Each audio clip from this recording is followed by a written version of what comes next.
We just got off the week with big tech earnings, so I want to talk about 5 of the big tech companies that reported. Now, you may have already have heard about these earnings, but if not, you're going to get a recap.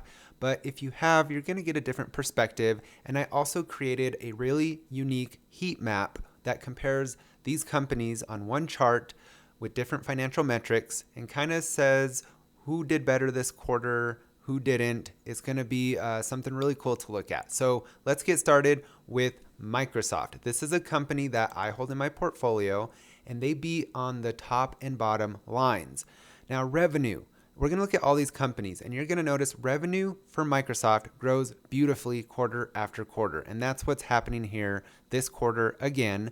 And then if we move to net income, it's also growing. This last quarter actually jumped up pretty significantly from last quarter, and year over year it grew as well.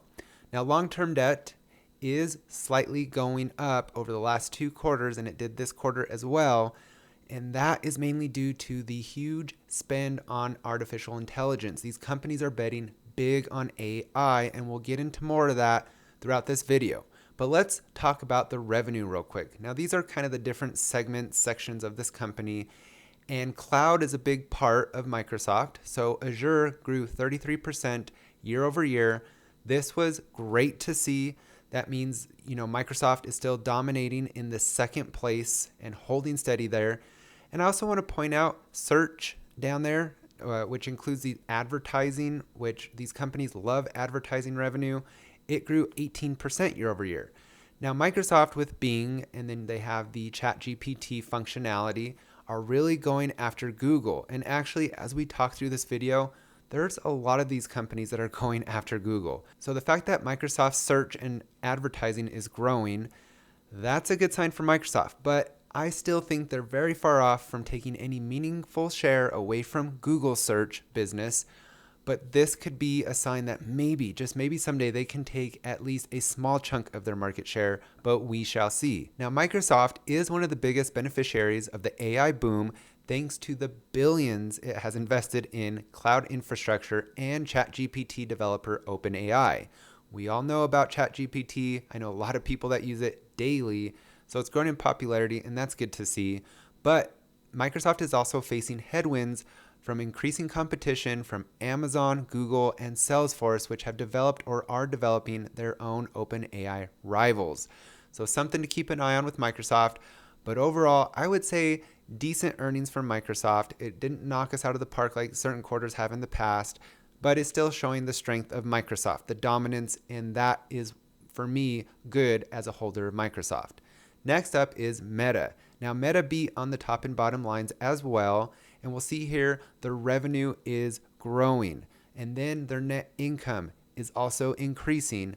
But that long-term debt really spiked up this last quarter. So the company said it expects capital expenses to grow significantly in 2025. Now, Meta also is working on their own search functionality. You heard that right. This company is also going after Google.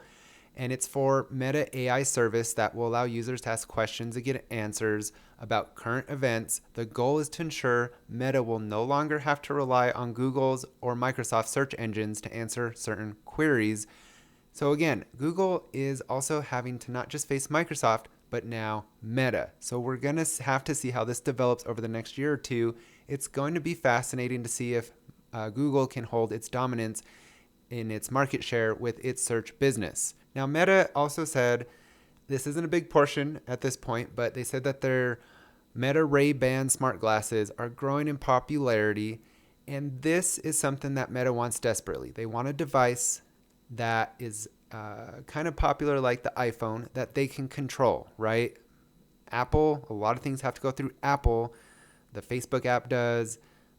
There's so much that goes through the Apple device, so they control a lot, and Meta's wanting to do the same thing with glasses. They're trying to create that device that can compete with the iPhone.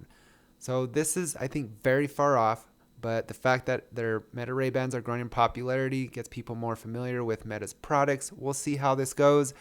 If successful, that'll be a game changer for Meta. But all of the AI and hardware development costs some serious cash. Meta reported 9.2 billion in capital expenditures in the quarter. Again, this AI boom, all these big tech companies are spending heavily, and that's going to affect them financially this next year or two. So it's something to keep an eye on to see if their revenue can offset that enough to please investors. All right, so let's move to Google. Since we're talking about search and the competitiveness, Google first beat on the top and bottom lines, just like the other companies, and their revenue is growing here. As you can see, it came in at 86.44 billion. And just to note, their cloud business, just like Microsoft has theirs, but Google's cloud grew 35% and made up 11.4 billion of this 86.44 billion in revenue this quarter. So that's a big chunk. So they're growing this. It's becoming a very profitable segment of Google. Also, the net income is growing significantly, and the long-term debt is going down. That's really good combination to see between revenue, net income, and debt. Now, just to show you the different segments of Google, the Google search in the dark red at the bottom, you'll see is growing. It's growing over time. They're remaining dominant, and they're showing that they're fending off these competitors just fine. But we'll see. It's heating up. So it'll be really interesting to see over the next year or two if they can hold that dominance and if their other sources of revenue make up for any shortcoming in the search area as they're getting hit hard. But right now, they're doing it successfully. They're able to fend off these other companies. Now, they also have Waymo, which is an autonomous driving vehicle service, and this is showing some promise. It's showing some success and growth. Again, this segment has a long way to go. They also are going to have to compete with Tesla. Now, that's going to be Waymo's biggest challenge and test when Tesla does get on the roads. But right now, Waymo is, to me, the successful one between them and Tesla. But we know the popularity of Tesla, of Elon Musk, so this will be a big test as well. So competition is fierce with AI, cloud, and search, but Google continues to defend its moat beautifully. It was a really good earnings for Google. Next up is Amazon. So Amazon, like the others, beat on top and bottom lines. And you'll see here the revenue increased 11% year over year. And just to give you a little bit more information, the North American segment sales increased 9%. Internationally, they grew 12%. And Amazon Web Services, their cloud business, grew 19% year over year, which we're going to talk a little bit more about and why that number is so much lower than Microsoft's and Google. Then their net income. It is increasing over the last 3 quarters. You'll see here they have kind of a cycle, right, in their business. And it makes sense. As we get closer to the end of the year, the holidays, people spend more. It is the lowest in the first quarter, then it picks up each quarter after that through fourth quarter. And so far, Amazon showing quarter after quarter, they're growing. Now, long-term debt is actually kind of steadily going down. So that's very interesting because Amazon came off of a couple years of massive CapEx. Long-term debt was high, and now they're going down with their long-term debt. So let's talk about a few interesting highlights that I thought were cool from the earnings. They held their annual Prime Big Deal Days shopping event with record sales. They announced their first ever fuel savings offer for Prime, saving U.S. members 10 cents a gallon. They announced plans to expand their Amazon pharmacy. That's one area that they are wanting to really take over. And we see companies like Walgreens and CVS going downhill, shall I say, closing stores where Amazon's ramping up their services and getting more and more customers. They're launching new AI-powered features. They launched the Lord of the Rings this last quarter, and they had positive reviews. They drew in more than 17 million views to the Cowboys-Giants Thursday night football game, the most streamed NFL regular season game ever. So sports, really, they're in everything. Amazon's the company of everything. And I also included this. If you are for the environment, Amazon removed those plastic air pillows from all delivery packaging at fulfillment centers globally. So this includes expanding its use of paper filler made from 100% recycled content across North America to replace those plastic pillows. I like this move personally, and this is just a good thing for this company as far as how the public views them.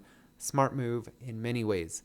Also, the CEO, Andy Jassy, said that the company expects to spend more in 2025, so the CapExes will go up, and the capital expenditures were 48.4 billion in 2023. And he said the increased spending is driven by generative AI, which he described as a maybe once in a lifetime type of opportunity. He said, I think as the market matures over time, there are going to be very healthy margins here in the generative AI space. There's the point I wanted to make. All these companies are going after those profits that they expect to be huge with these healthy margins. And so they're having to spend everything up front now with, hopefully the outcome of high margins, high profits. And so I think customers, or shall I say investors, initially were a little bit hesitant because a lot of companies came out and said, oh, actually it's going to be a longer time frame till we start seeing these profits roll in, these margins going up. But now I think with the immense spend all these tech companies are doing, I think investors are starting to see that this is the future and that this has a lot more promise and potential than maybe they were thinking last quarter or the quarter before. So we'll see how this plays out, but AI is the name of the game this quarter. Apple is next. Apple also beat on top and bottom lines. Now looking at the revenue, it doesn't look as pretty as the others. But the iPhone sales for the quarter, they did top out at 46.2 billion, which was better than the 45 billion that analysts were anticipating. Services brought in 24.9 billion, which was short of expectations of 25.2 billion. Now, services is that recurring revenue that we all love to see. It's still growing, but it came below expectations. Now, Apple iPad revenue topped 6.9 billion. Roughly in line with the 7 billion expectations, and wearables came in at 9 billion versus the expectations of 9.1. So some small misses and some okay beats. But the important thing is China with this company. This is where they have a lot of potential and it's very important to them. So revenue was $15 billion from the China market, which was shy of the $15.8 billion Wall Street was looking for. Again, China is among Apple's most important sales regions, but Apple is facing strong competition in the region from local competitors. So something to keep your eye on if you're an Apple investor. Now, net income is going down. Yes, you see that correctly. So this is a deviation from all the other companies. Something to consider that this company is having a little bit harder of a time this go around with their iPhone sales. And then if you look at long-term debt, it is going down, which is a positive. So with Apple, they also are rolling out Apple Intelligence over the next few quarters. In fact, I just updated my phone. I don't really see a difference at this point, but I guess the bigger ones are supposed to come out next year. And the company is expecting a sales cycle to happen this next year. So if you have the iPhone 15 Pro, 15 Pro Max, or the 16 at all, any of the 16s, these are the phones that are going to have the AI capability. So those with the older phones will need to upgrade to access these AI platforms. And the hopes for Apple is that this will help move and spark new iPhone sales. And I think investors are keeping an eye on this. I can see it definitely being something that sparks, people to purchase and upgrade their phones, but not for maybe another 6 months to a year, because nothing yet has wowed me or anybody else, and no one's really talking about it. So we'll see how that goes.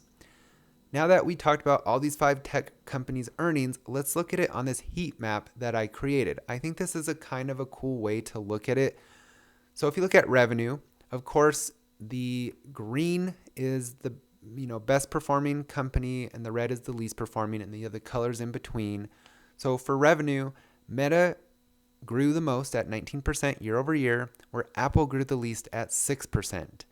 Then if we look at net income or loss, we'll see that Amazon blew everyone out of the water with a 55% increase year over year in net income, where Apple had a decline in net income of 36%. So that is something that if a company, you have to look into it. If a company has a lot of CapEx, if they do some type of acquisition, it might hurt that net income number. So I think with Apple, it's just them really investing in different areas of the company, increasing those expenses with the revenue kind of being a little bit flat, kind of struggling. It kind of created this situation. Long-term debt, again, this is something you have to kind of think about differently, but let's just talk about it how it is. Meta's long-term debt increased 57% year over year. That's massive. Whereas Google's long-term debt decreased 11%. And then I'll notably say Amazon and Apple both decreased 10%. Now you can look at this in two ways. Of course, decreasing debt is awesome, but if a company increases its debt, that's not necessarily a bad thing if you think the return on the investments it's making with that money is going to be very beneficial, then it could be a good thing. So you can look at Meta as possibly a good thing. We know that Amazon spent a lot of money over the last 2 years building out its warehouses, and its number wasn't pretty like Meta's right now, but it's starting to pay off. So that's something you have to keep in mind and kind of analyze and measure and be comfortable with. So Meta, actually, you might look at that as a positive, where others might look at it as a negative. So with cloud growth, we'll see here Google grew the most at 35% and Amazon the least at 19%. Amazon has the largest market share. So the fact that it's still growing in the double digits, let alone almost 20%, is amazing. Google is in a far third place. So the fact that they're growing 35% is awesome in its own right, but it doesn't mean that they're surpassing Amazon, right? They still have a long way to go to catch up. And Microsoft, I think, was very, very good at 33%. So let's look at my portfolio real quick. My growth is 26.97%. So that's, I'm in the green that much. It's gone down about a percentage, but we know that companies like Microsoft have pulled back a little bit, S&P Global, the real estate sector. But Amazon is going up. They had great earnings. The investors liked it. And then my ETFs are doing well. Health equity, my healthcare stock is doing really well. It's up 10%. That's my newer holding. Union Pacific, I think, is just a very solid holding. So that's something that I don't really worry about. I can sleep well at night with that one. And Warner Bros. Is one I'm going to sell someday. I think there's potential for this to go in the green for me to sell it. So with that said, what was your kind of takeaway from the earnings this week with big tech? Mine is that they're all spending heavily on AI. They're really looking at that as the next area of promise of growth, like the internet was back in the day. And I think that cloud remains important. And then everything else is kind of muted right now. Those are the areas to focus on. But I think that Google did the best and Apple did the worst. This quarter, I think Apple has a lot to really look at itself and how it can revamp going forward, increasing its sales of its iPhones, which are very valuable to it, right? That's the hardware that a lot of other companies have to go through in order to have consumers use their products or buy their products. So that's all for today. Let me know what you thought. I hope this video was helpful, and we'll see you very soon on Mark Arnold's Finance.